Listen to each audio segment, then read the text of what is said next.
Hey guys, welcome back to a new episode on How Logical. In today's video, I will show you the simple process on how you can log into your Chase Bank account. Now, before we start the video, if you're new to our channel, subscribe and hit the notification bell in order to not miss any videos from our channel. Now, let's jump into the video. Firstly, open any web browser on a PC. Now there, search for chase.com and press enter on your keyboard.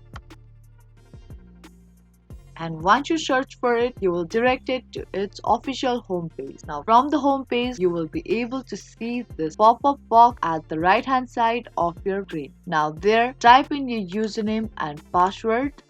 Now if you want to use token to get logged into your account, you can tap on this use token option here and then type in your username, password and your token and then tap on sign in button to get logged into your account. Now if in case you have either forget your username or password, you can tap on this forget username/password to recover your account credentials. Now once you type in your credentials correctly, tap on sign in button to get logged into your account. Now that was the quick and easy video on how to get logged into your Chase account. Hope you liked and found this video useful. If you did, then make sure to give this video a thumbs up and subscribe to our channel. I will be back with more videos like this. Thank you for watching.